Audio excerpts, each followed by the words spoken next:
They could have had no option to accept the penalty. Here's what David Gallop said at his press conference a short time ago. The penalty will be the stripping of 3 minor premierships and 2 premierships. The return of $1.1 million in prize money that will be distributed to the other 15 clubs evenly. A fine of $500,000.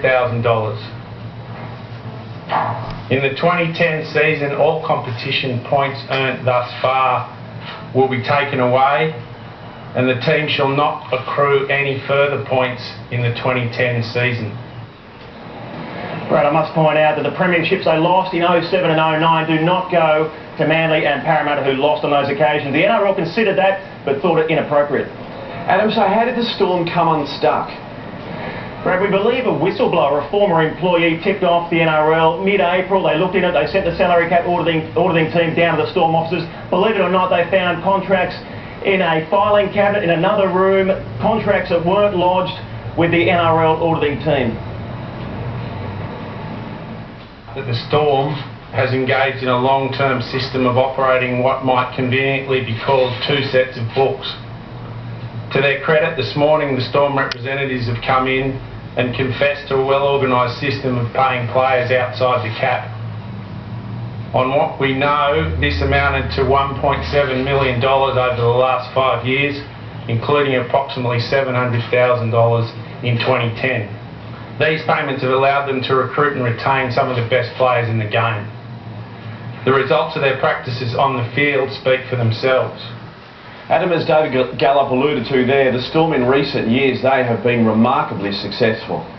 Well, Brad, they've played in the last 4 grand finals, which is an amazing achievement in the salary cap era. They've kept players like Cameron Smith, Billy Slater, Cooper Croft, some of the elite players in rugby league. They've won the 07 grand final against Manly, the 09 decider against Parramatta. They were the premiership favourites this year, but they're back to 0 points now, and that's where they'll end up. They'll finish on 0 points. They are the Wooden Spooners for 2010.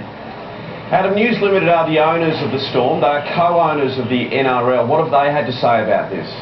Yeah, News Limited boss John Hunnigan, he was here for the meeting, obviously. He is distraught. He said they've got rats in the ranks that they're going to root out. There's an investigation now. Don't forget, if players knew about this, the NRL can take action against them also. He called former CEO Brian Waldron the architect of this. Waldron is now over at the Melbourne Rebels Rugby Union Club, but he wants him pursued. I certainly feel angry. I feel very, very disappointed. And quite frankly, I feel sick in my stomach by it. So then tell me, Adam, everyone will be asking, can the Storm survive these huge penalties? Brett, of course, they're down in AFL Heartland, so it's going to be a massive task. They are on 0 points. They won't go beyond that. They open their new stadium May night against the Broncos. It's going to be very interesting to see who turns up for that match, so we will wait and see. Yeah, all right, thanks to Adam Hawes at NRL headquarters. Now, for the reaction in Melbourne, we head down there where Rob Waters is outside the Storm's headquarters. Rob, I imagine the reaction down there is simply one of shock and disbelief. That just about sums it up, Brad. The Melbourne public really is stunned about this, and the gates you can see to the Melbourne Storm's offices behind me are shut. Many have said today you might as well shut the whole joint down after what they've been up to in the last 5 years. I mean, Melbourne has really warmed to the Melbourne Storm. They're delighted at their success, but now they're probably a part of the biggest disgrace in the history of Australian professional sport, and quite rightfully they've been smashed by the NRL. Now, the Melbourne Storm players have left the club today. They got here before much of the media did arrive today. They're sort of battening down the hatches, if you like, but the club has released a statement. In it, they've said that they accepted the findings, but Craig Bellamy has revealed that he is shocked and heartbroken. He, of course, now is no longer a premiership coach. Stars like Billy Slater and Cameron Smith are no longer premiership players.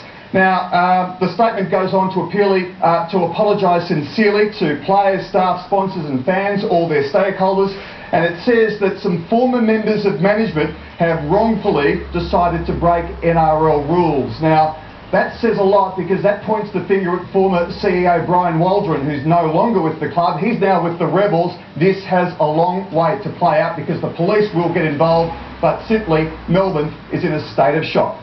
With good reason, thanks to Rob Waters outside the Melbourne Storm headquarters. Now, we'll have more on this story throughout the news hour. We'll also attempt to get a comment from Manly and Parramatta, beaten by the Melbourne Storm in those 2 grand finals.